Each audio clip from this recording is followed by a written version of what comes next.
star-cross to take my mans out, just kill yourself. In the trenches, 40 on my hip, I had to fix my belt. What's YouTube, you know what I'm saying? Nola Jedi. We back with a video, y'all know what I'm saying? Today, y'all, we got the last part 4, the compilation of Larry Bird greatest stories told by NBA players and legends, bro. Yep, y'all enjoyed this series, no cap. No cap, bro. But we got a whole nother series cause, bro, they got like 27 Michael Jordan stories. We watched only one of them, I think, or two. 20? Yeah, 20 something. I ain't ready for that. 23 stories of Michael Jordan or whatever. Okay. I'll let us know in the comments. I want that. Mm-hmm. And I see one of the things you say y'all watch a lot of Nick Smith NBA. Y'all watch a lot of his channel, so we're gonna keep watching videos from him. Okay. But we finna get straight into this. Make sure y'all like, comment, subscribe to the episode, share the video, and all that. If you haven't gonna watch all the rest of the parts, and go catch up. Right now. Okay. Let's get straight into this, man. Wait a minute. Make sure this, man. Okay. You already know, welcome. You guys could go check out a recent video that I did. The video took about a year to make with so much editing going on, and it... Did you just hear that shit? What'd he say? This nigga said the video took a year to make. Recent video that I did. The video took about a year to make with so much editing going on, and it was something that took me a long time. Bro, you might as well, bro. Come on, my nigga. Please tell me you got 100 M views, nigga.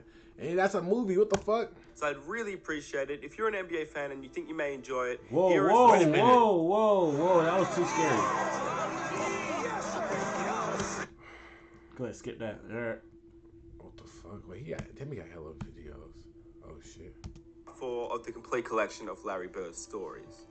All right. Irving is guarding him, and as every shot went in that Larry took, he went further back, and he kept on saying to Irving, "Aren't you gonna guard me?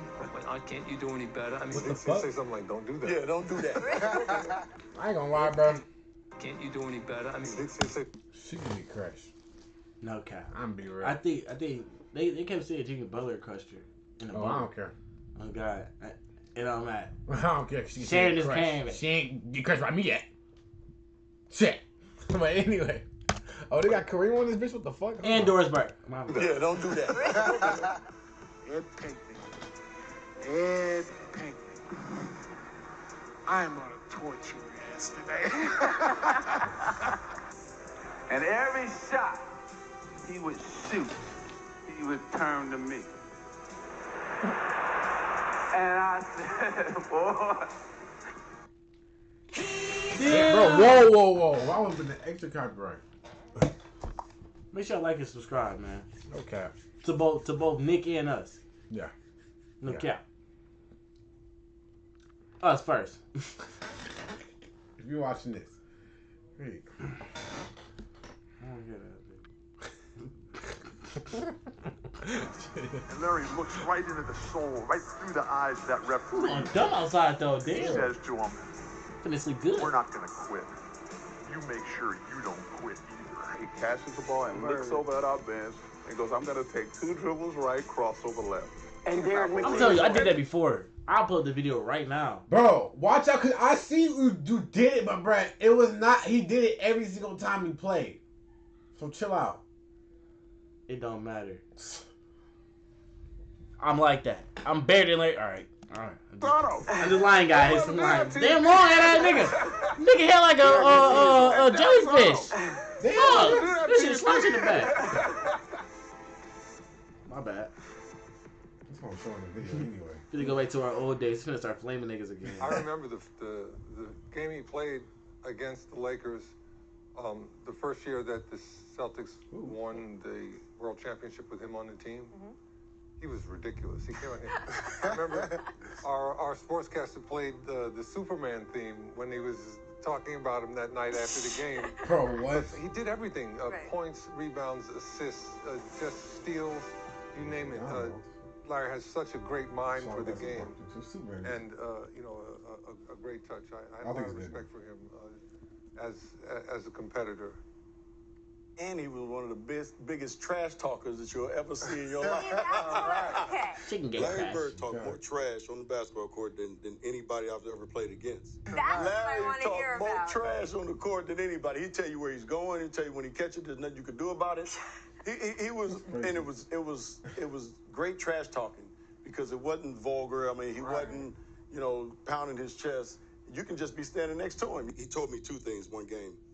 Our rotations, double teaming Kevin McHale, always had to rotate to the corner, and Larry Bird was the one shooting it. I would jump out and try to block a shot on rotation. So he shot one, and I'm trying to block this shot, and he would just tell me, Scott, you're not getting that. you're a little too late. A little too late. Why you even jumping? Why you running out? That nigga acting like, bro, Larry Bird was talking trash like he mic'd up or some shit, No bro. cap. Don't do that. Yeah, don't do that. I mean, he talked the whole game, and it was, after the game and after years of thinking about it, you're like, Right. man, that dude. But he was, like Cap said, he was ridiculous as far as the way he played the game, and that's why he's one of the greatest players ever played. Played it here. Right. Yeah, which is where it starts, right here. Right. The other great memory I had, and I told him this earlier, it's my greatest memory in the NBA. I mean, I'm playing 15 minutes a game. Ed Pinckney's playing 15 minutes a game. And we'd come into Hellenic College, and we'd sit in that little nasty locker room back there, and nobody felt like practicing. I mean, you could tell that the locker room was down, and everybody's sitting there, and it's just like, we've been 3 games in 4 nights or whatever, and Eddie Pinckney would be sitting there putting on his shoes, and Larry'd come in there and he'd have his bag over his shoulder and his gray sweats on. He'd stand over there and he'd stand right over Ed Pinckney every day, and he'd go, Ed Pinckney, I am gonna torture your ass today. What the And hell? I mean, Bucky. I mean, and then it was on. I mean, I'd start laughing, and then Chief would look over there and go, "What the hell are you laughing at? I'm gonna torture your ass too." And I mean, then it was on, and I mean, nobody felt like practicing, but he'd come in and just utter those little remarks, and we'd have a great practice. Right. Talking Why trash like everybody, practice. wait, why everybody else been saying, why everybody talking for Larry Bird? But I Real, ain't hear Larry bruh. Bird talking in three episodes. I ever heard was, I think it was '86. We were playing Houston, and we're going into Game 6. It's the Celtics trying to tack banner number 16 up on the roof. And the Houston Rockets trying to battle and bring about a 7th game in the 1986 NBA Finals. And the crowd is absolutely going berserk about an hour before the game, and some of the guys were still shooting before they came in, and it was said that, hey, I'm telling you, them fans want blood out there, and they don't care whose it is. We lose, it's our blood. And it was right, because, man, that place was rocking that day. I mean, it's always rocking. And in that game, Larry Bird played his self-admitted and acknowledged greatest game that he ever played. Because in a game that had tons of guys that were winners of the genetic lottery, 7'4" Ralph Sampson, 7' Akeem Olajuwon, 7' Robert Parrish, 6'10" Kevin McHale. We called him Frankenstein, though. Kevin could stand up straight as can be, 6'10", but dangle those long arms of his and scratch his shins without bending over. And Kevin, when he needed that foot operated on and had the screw put in, they just took the screw out of his You neck. stand up, you scratch those shins without bending over. It's crazy. Bro, that's super wild, That's bruh. super crazy. The fuck? How, Dangle those long They arms built in and the lab scratch and his shit. shins without bending over. Okay, And okay. Kevin, when he needed that foot operated on and had the screw put in, they just took the screw out of his neck and put it right into his foot there. Frankenstein. And here's Larry. Here's Larry, who can't jump this high. I saw him dunk in one of these videos. I couldn't believe it. It must have been a Photoshop or something. And then, and Larry, who couldn't run faster than I can move today. I'm 61 years old. I've had 37 orthopedic operations. Both of my ankles are fused. I've got a fused spine, and my knee's just been replaced. Larry, at his peak, couldn't run faster than I can move today. Yeah, with all these guys Larry not playing laughing above the though. rim and just dominating everything, there was Larry grabbing every rebound, every single rebound. And instead of just putting it right back up, he would go run out to the three-point line and just throw it up there and not even look at it, just run down the court going like this. And in that game, I was playing so poorly that Larry Bird came up with his regularly repeated mantra. where he would go to Casey Jones during the dead ball situation and says, Casey, you can either take Walton out or you're going to take me out. It's your choice. That's true. And Casey Jones always take it out. made the right decision. Oh, Dungalay was not trying to laugh until the end.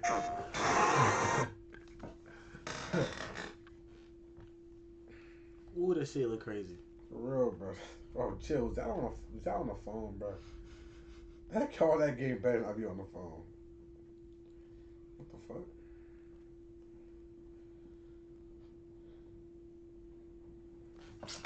Okay. A lot of people don't remember in those days that the rivalry was Philadelphia and Boston. Julius Erving and Larry Bird. Both teams were undefeated. And, you know, I'm the baby in the group. There's only 2 referees. I'm with a veteran official. The officials for tonight's ball game. Jack Madden, the veteran, is going to be one of them. That is Jack on the left, and that is Dick Pavetta on the right. And we do the first half. And the start of the second half, Dennis Johnson dives for a ball and crashes into my partner and breaks his leg. Dennis takes it to the hole. Won't go. Takes down Jack Madden, and that gets a big hand on the ground. But Madden's hurt. Madden is hurt. I like seeing people get their junk broken. Well, we stop the game.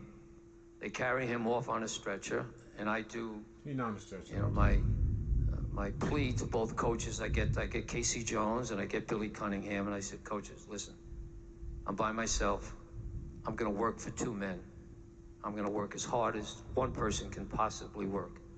Dick Pavetta is going to whistle this one alone. He goes up to talk right now to Casey Jones. I'm sure he'll be back and explain to Billy Cunningham how he's going to work this.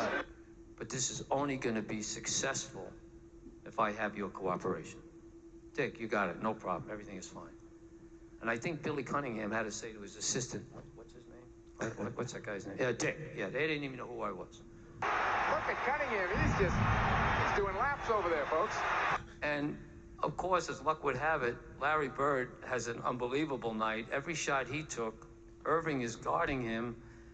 And as every shot went in that Larry took, he went further. Shit! I just wanted to hear some shit. That shit vibrated the floor.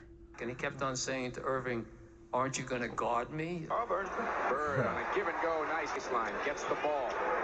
Quarter, they find Bird for 2. They guarding you, but Bird spins on Jay, got it, finds him, gets a step on Jay, and gets 2. Man sitting there waiting for a pass right at the top. Bird open on Robert Parrish. Bird through the lane, left-hander is good and a foul. 25 first half points for Larry Bird with 3:09 to play. Aren't you going to guard me? Can't you do any better? I mean, he was the greatest soft-spoken trash talker I've ever met. Finally, it got too much, and I look up and I see them choking each other. There's a photograph this picture. of Larry and I choking one another. Actually, there was an offensive foul called on Larry. On obviously the offensive end of the court. He didn't like the call, so he was really mad at the referee. And he came down court, and he was kind of like, you know, stomping, and he was in front of his bench. And it looked like a moment in which he was going to take a swing. And it was very uncharacteristic because, you know, we did Converse commercials together. We did Spalding commercials together. Converse StarTech designed for the best pro player. Thank you, Larry. StarTech's Unisaddle protects my ankles and gives an extra midfoot support a great rebounder needs. It's reinforced for me. And me. Hey, maybe it was made for both of us. Must be magic. Now that's who this shoe was made for. So, you know. Shit, Loki just pissed me off. Kind of cool. I thought something was going to happen because he was, you know, he was definitely mad, but he was mad at the referee. He wasn't mad at me, and I just extended my arm to hold him back, and it ended up sliding up to his neck. And then oh shit! Oh, and a fight between Jay and Bird is broken out on the court. Oh shit! And Moses Malone takes Oh Bird wait, down. He's got him in that nigga threw a punch. And a melee ensues. And so I learned from my brother Joe that if you can't stop something before it starts, you kind of step back and take license plate numbers. Yeah. So I just kind of stepped back and watched what was going on. And in so doing, then I informed them that Bird and Irving were gone. Dr. J's going. Yeah, I think Bird might be going. Yep, they're both going. They better not go at the same time, I'll tell you. Ladies and gentlemen, we have a double technical fighting foul. The Celtics, number 33, Larry Bird.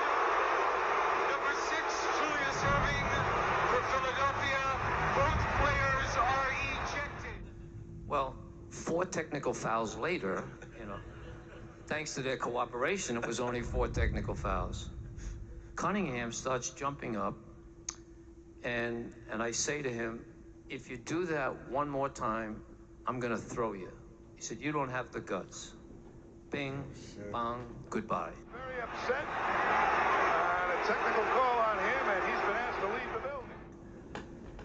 So he leaves. Man, there goes Cunningham out. And Cunningham's got, who's he talking to? Somebody in the crowd now. Well, who's going to coach this game now for the Sixers? I got it. As Billy got hit with something from the crowd. That's not altogether what you call Boston appreciation, folks. And I go over to the scorer's table, and Andy Jick, I always remember Andy Jick was the announcer for the Celtics, and the scorer says, Damn! I felt my chair shaking, y'all. It's going brazy right now, y'all. Fuck, bro. Golly. You're throwing him on 1 technical foul. What's up? Sorry. You good? Should I sleep or wait? I have no idea. You gotta go in there and look. Brooklyn, come on. Come on, Brooklyn. Brooklyn, I'm good. I'm not that interested in Makai sinking in.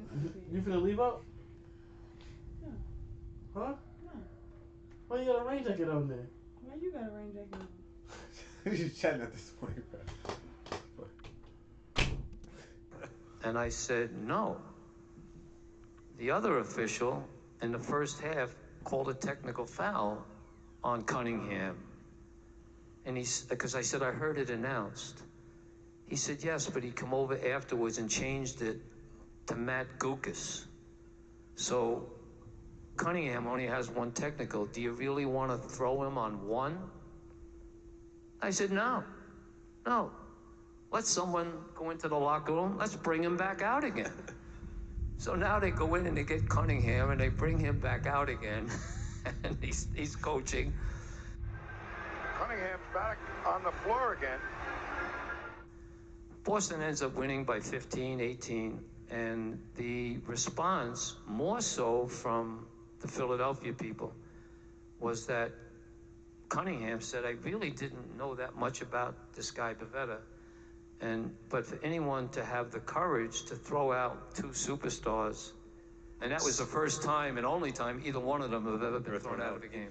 So basically, it's his job though. Basically, the refs today been studying his film because now they throw out superstars for oh God, just for looking a certain way and shit, slamming the ball and shit, for throwing the ball too hard. Like they sensitive now. Too hard and shit. Like what? You can't celebrate. You can't show emotion. I do want to now. start with your first championship, which actually none of these guys were here for. Nope. And the reason I want to get to that is, well, for a lot of reasons, but one of them was because you said this one's for Terre Haute, which I always thought was amazing. I want this one for Terre Haute. You want it for Terre Haute, I'll tell you that. Who's that? It's like a girl. White House. I don't know. Y'all comment on who that is. Yeah, I don't know who Terre Haute is, man. Probably know White House. No way it's the girl that's interviewing him, because that would be crazy. Because she's trying to shoot her shot now. Oh, God. The way she mentioned it. Oh, God. She's trying to crack. By spring. Yeah. Come on, Colgate, bro. Just for her to smile, I'm finna keep Like, pissed, bro, bro. it's not even no toothbrush in this bitch, bro. Oh, my God. There's no What toothbrush, toothpaste, or nothing. What can you smile? Why did you really feel compelled to do that? Well, I didn't feel compelled. I just, You're killing me, Larry. You're killing me here. Okay, I felt compelled. Compelled that we played against Irvin the first time, and Jackie, if you remember that series, which I know you do, we lose game 1. The Celtics had been stunned by Game 1 and held practice behind closed doors in an attempt to regroup. We lucked out Game 2 in overtime. Now to Magic. Back over to Worthy, and it's picked off. Goes to Hammonds, and he lays it off and in. It's all tied up. A great play by Henderson. The Lakers knew they had given this game away. I thought Lakers But it went into the Celtics scorebook as a victory. We get blown out by 32 in game. Am I right? Yeah, but I was 30, 32 or something. Pretty good. The most lopsided defeat in Boston playoff history, and the Celtics looked like beaten men. What did you call your teammates after Game 3? Remember? I just feel that we got some great players on this team, but we don't have the players with the heart sometimes that we need. And until we get our hearts where they belong, we're in trouble. Bunch of sissies. Bunch of sissies. That was great. No, I know what you called us. I called all of us. He said we played like a bunch of sissies. Is exactly what he said. We, not you. I didn't say that you. Whoa. I meant you, but somehow it just came out we. Bird called his teammates sissies. No, he didn't. He said they don't play with enough heart. That's not card. Is that calling him a sissy? That's that bullshit. Bro, what they just watched the interview. That's that we bullshit. just watched that interview. We literally just seen them talk, bro. That's just being real. So, they ain't play enough heart, okay? Why you making a big deal? The entire squad. You were obviously upset because it was a bad performance. But what were you just trying to motivate them, or did you really feel that way, or no, both? I felt that way. They had us down 38. Remember, we kept sitting there running too fast for them. We can't catch them. We can't catch them. And the Lakers were loose, confident, and happy. Bro, chill out. They over here playing horse. As far as they were concerned, they'd won all 3 games. The second game loss, a minor slip-up. In the heat of the moment, Boston developed a battle plan. He should go Oh shit, what the fuck? And tempers flared. The Lakers' cool was blown. Instead of setting the tone, they found themselves retaliating, and their well-honed concentration was disrupted. But the physical pounding paid off for Boston. I said, how in the heck are we still in this? In overtime, Worthy, stolen by Eno Clark. And the Boston Celtics have evened this NBA World Championship Series by 2 games apiece. But somehow we end up winning Game 4, go back to Boston. Having criticized his teammates, the Celtic captain took it upon himself to lead them. Moving without the ball, hitting from all over the court, muscling for position underneath. He played a brilliant all-round game. And we say, now we got to put the hammer down. We cannot let them get out here with a win. We win Game 5. Bird had an extraordinary game, scoring 34 points on 15 of 20 from the field and grabbing 17 rebounds. Damn, 15 to 20 We had a pretty good lead in Game 6, losing. Game 7 was absolutely crazy. The Lakers would remember for a long time the one they let get away. Larry What the hell is that? throws capped the You score, see that in the crowd? and in moments, the Celtics would be champions. Time finally ran out on the talented Lakers. It was Boston's year. Damn, couldn't get the bucket off. After the game, they were asking some questions. I won a little trophy, and Larry Bird was chosen the playoff MVP. they were asking me a couple questions. A little trophy. A little trophy, MVP. It would be the MVP trophy. And it hit me. Everything just came back to 1979 and how Irvin got the best of us then. Does this get you even with Magic for what happened between Michigan State and Indiana State all those many years ago? Yeah, we're professionals now, but I won this one for Terre Haute. You won it for Terre Haute, I'll tell you that. Finally, I got a rematch with him, and we beat him. Terre Haute. And I meant I wouldn't have set up. I didn't mean it. It was for Terre Haute. Yeah, very good. I'm guessing that's her, bro. You know, you caused me a lot of sleepless nights. You know, I tell people all around the country when they ask me a question, who's the best, who this, who that, and I always tell them that, you know, I didn't play back and way back and all that, but when I was playing, that you're the best all-around player that ever played, and that But more than that, you were the most feared player. I feared you more than anybody else because I knew if it was a little time on the clock. Why did Larry look at as tall as Kareem right there? What the you fuck? know, 0.11, half a second. This man would find a way to win that damn game. Just like me.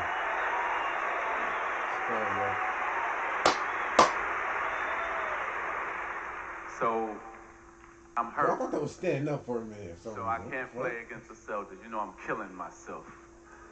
So, Larry's warming up. So the anthem is sung and get introduced. And right before they go out on the court, Larry comes down. He says, you know what? Don't worry. I'm going to put a show on for you. Bro, what the fuck, dog? And he went out. I think he scored 38 points, about 20 rebounds, about 15 assists. What the fuck? And every shot. You got the stats right here. Where's points at? 36 points. 5 blocks, 5 steals, 6 assists, 21 rebounds, 16 offensive rebounds. God. He would turn to me. And I said, boy, see, most guys talk trash and talk stuff and can't bag it up. But Mr. Bird, you know you can bag your trash talking up.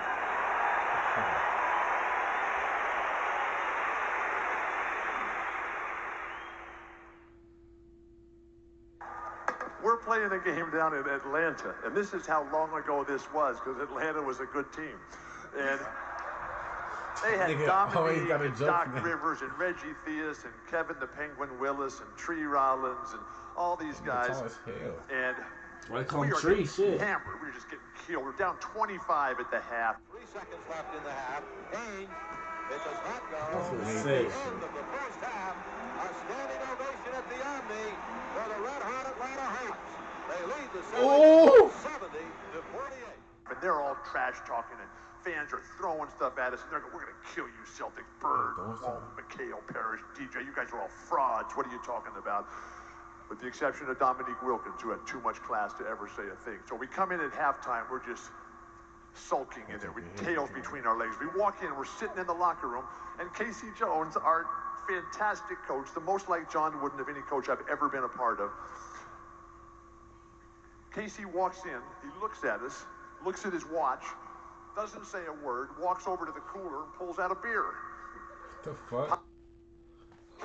Why the nigga so relaxed and shit? You mean? This video tweeted something that came back though, cause I'm gonna get pissed. The story being told, right? Pops the beer, goes and sit down, pounds down the beer, just sitting there. Finishes the beer, looks at his watch, looks at us, goes over to the cooler and gets a second beer. Pops the beer, pounding it down, doesn't say a word. Looks at his watch, looks around at us, goes and gets a third beer, does the same thing. And then he gets up, looks at his watch for the final time, and he says, let's go. What? So we go out there and we're warming up to start the third quarter. And they got a record sellout crowd there at the Omni. And they're going to start the third quarter. And you watch an NBA game, and nobody wants to ever take the ball out of bounds because they know they're never going to get it back. Larry Bird always took the ball out of bounds. And that referee comes, and the referee hands the ball to Larry to start the third. We're down 25. Larry takes the ball and pushes it back into the midsection of the referee so that he can't get away. And the referee is like startled, staggered. What's going on here? We're all right there, right in front of the Celtic bench.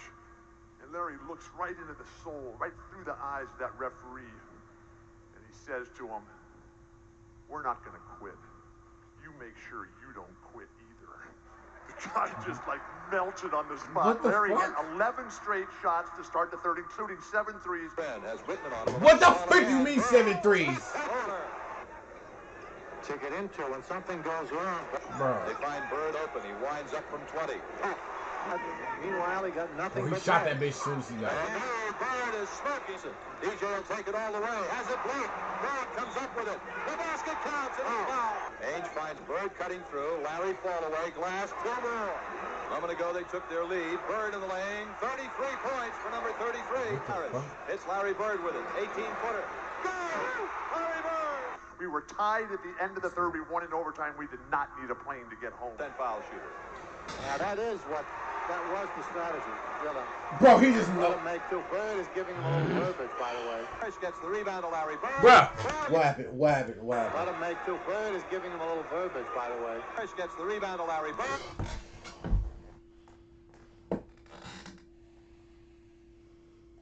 I swear, I'm finna walk out in 2 fucking seconds.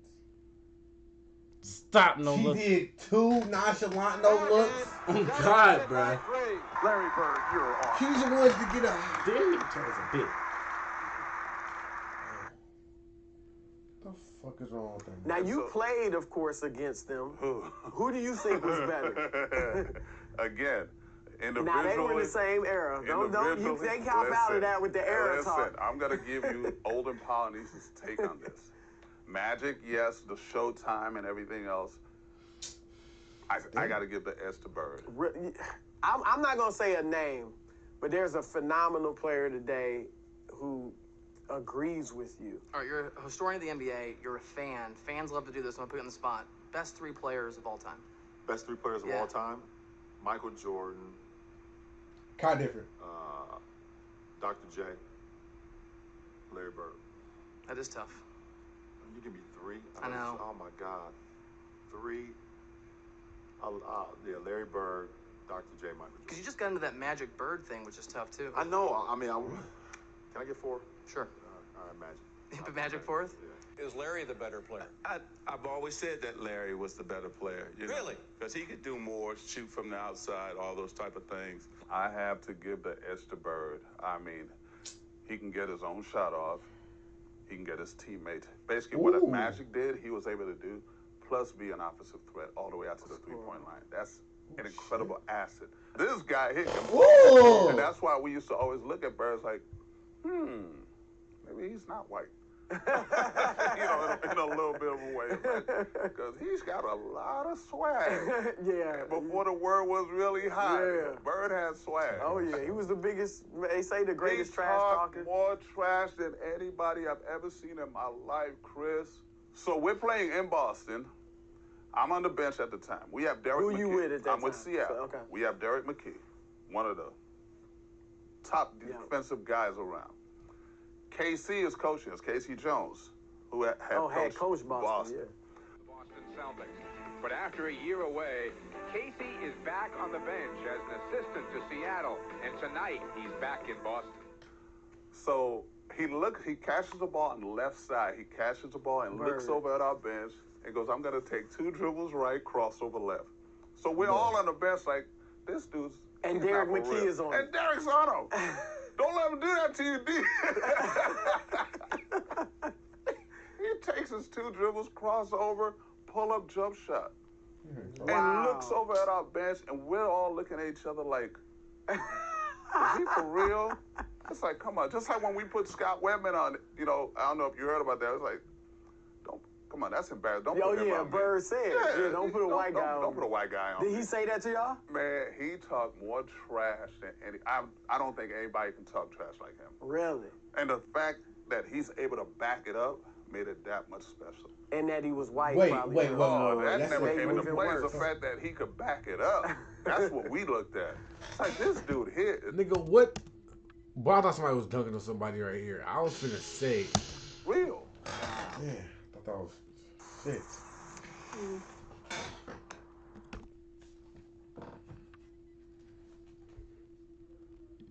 The freak. I remember my very first game in Boston Garden. Now, I had been in the Boston Garden with the Grateful Dead and heard the fans chant, Jerry, Jerry, Jerry.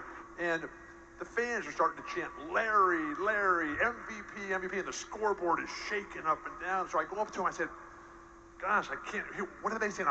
are they cheering for Jerry? And he said, no, they're cheering for me, Larry. And then at the very end of the game, it's just for me too. We're going to win the game unless we miss our free throws. And so I'm inbound in the ball, and I throw it to Larry, who goes up, gets fouled immediately, goes up, and he makes 2 free throws. Very next time, same exact thing. I throw it to Larry, 2 more free throws. Next time, Larry's guarded. I throw it to DJ. DJ goes up there and knocks down 2 free throws. Next time, Larry's guarded, DJ's guarded. I throw it to Danny Ainge, who's the best free throw shooter on the team. And as Danny's walking up there to shoot the free throws, Larry walks up to me and says, hey, Walton, I know this is your first game here, but if you want to stay on this team, you throw the ball to me every time. And if you can't get it to me, then it's okay to throw it to DJ. If you can't get it to me or DJ, just throw it to me anyway, and I'll take care of business. There was nobody like Larry Bird. Oh, my gosh.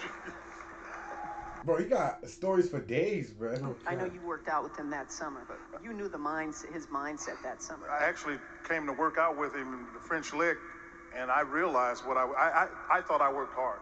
I really did. And we started running up and down the hill over there. You remember running up and down that hill? If you've been to French Lick, there's a hill that's on the backside. It now goes up the Pete Dye. I thought I was going to die. And I realized, and he'd been doing it routinely. I had come to visit, and I was doing it, and I knew his intent was to get back there. I'm speaking for him, so that's always dangerous. His passion for being so supportive of whatever it is he's doing, and in this case, the Celtics and Red Auerbach, had him at a high level in terms of his competitiveness and his ability to prepare, because you can't have success unless you prepare. I don't know anyone in my life that's ever prepared better. My very first game as a professional, we're playing up in Portland, Maine. I was with the Knicks at the time, and it's an exhibition game. And Larry's out there, and he's got some free agent guarding him and everything. And here I am, new in the league, kind of excited about having a professional uniform on. And it was, a great moment for me. And he came down with I think it was about 18 seconds to go in the quarter. Sitting there on the bench, and Larry takes the move where he always takes the ball, and he puts it over this guy's head. He picked the ball up like this to pass it, and he threw it over the top of my head. I thought he threw it. I swear to God, usually they just turn around. This guy not only turned around, but took about 3 steps towards the basket, like Larry shot it. I turned around, did a 360 through the ball went, and I turned back around. He was standing like that, shaking his head like this. The guy turned around, and he's about 5 feet off Larry. Larry almost like he's got his hips on it, or his hands on his hip with the ball. And then shot a 3 on me. He did it, bro. That a hole right there. And I'm on the bench, or I'm playing with the Knicks. He did it because off the bench and go, oh man! I looked around. I'm sitting with my teammates, and here I am standing up. I mean, that just sticks out in my mind. Just one thing that he done to me. It was probably one of the most embarrassing moments of my career. But you played with Larry when Larry was really hurting, when his back was starting to fail him. You saw him do some amazing things when he was a lot less than 100%. Larry had 2 jobs his last 7 years of playing. It was playing basketball, and then it was him being committed to taking care of his back. I would see him on TV laying down, and then they told me that he had to lay down on planes, different things like that. I was like, wow. He did everything. I always laugh at him all the time. I called him last year. I saw him in Miami. And I just happened to turn on the TV, and I was sitting there, and he was in Miami at a game or something a year or so ago, and Dan Dyrick was sitting next to him. And I was like, good, that's his back doctor. I was like, good God, man, is that guy ever going to leave you alone? Every day, just for him to go to shoot around, just for him to practice, and then the games, he would sit there. Nobody saw it. I remember we were playing Detroit in the playoffs, and they brought a bike, and I remember sitting there, and I'm like, it was my first year, and I was like, why the hell are they bringing a bike into the locker room? He rode the bike for an hour to get his back loose so he could play the game. From 88 to 92, it was painful to watch. It was painful to cover.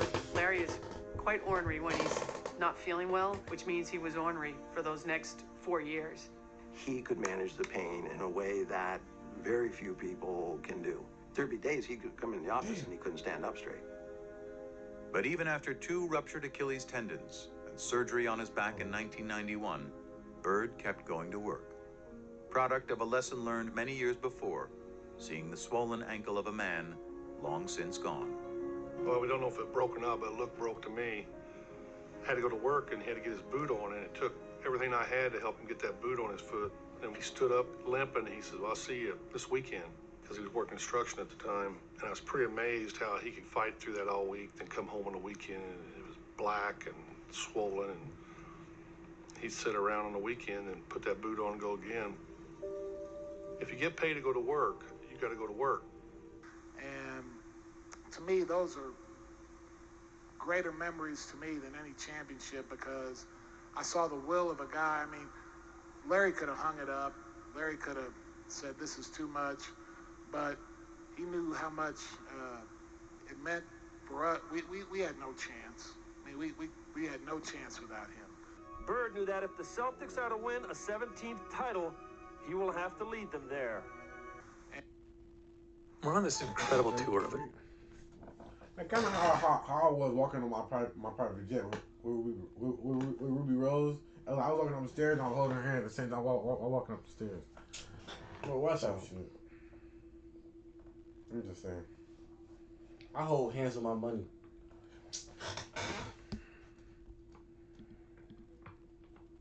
Watch out, bro. Oh, what the fuck?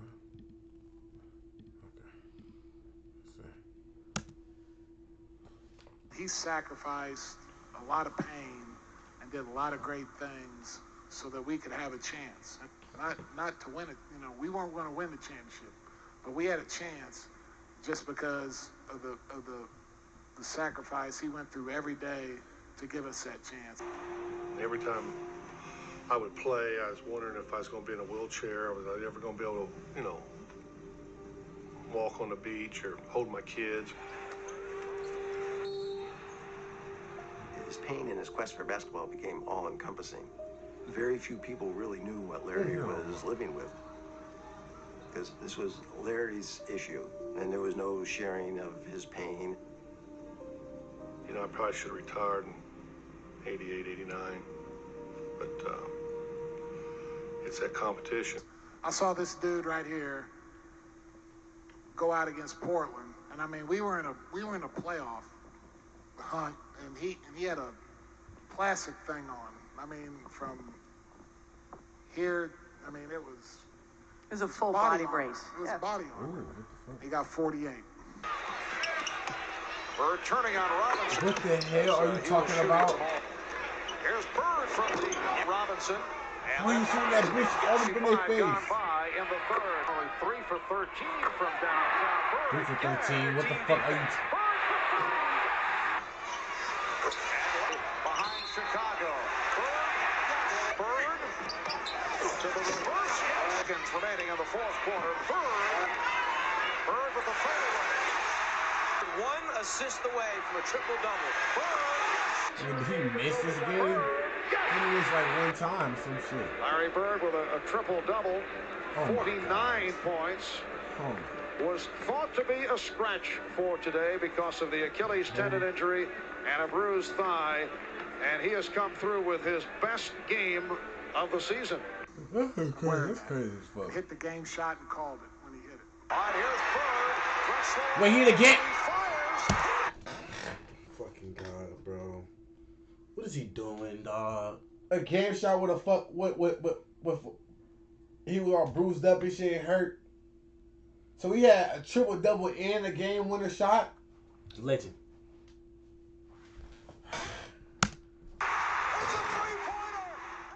My God, I mean, the pain that he went through to give us a chance, not to win it. You know, we weren't going to win the championship, but we had a chance just because of the sacrifice he went through every day to give us that chance. And I hope you guys enjoyed the episode. If you what did, the fuck? Hell is that nigga doing, bro? Chill out. That was a crazy video. Alright, bro. That was some wild stuff, bro. No cap. No cap. For real, bro. I don't know why the you make that game winning shot right there. He wasn't even. That was led. It was 1 hand. He was falling forward and all that. Anyway, y'all, that's the end of the video. Make sure y'all like, comment, subscribe, subscribe, let's share the video and all that. The poster, the bill, comment on the video, see what you actually bet we out today. Send me suck, La Harlem, turn the city up. Be wild and don't get any fucks. We block stars, they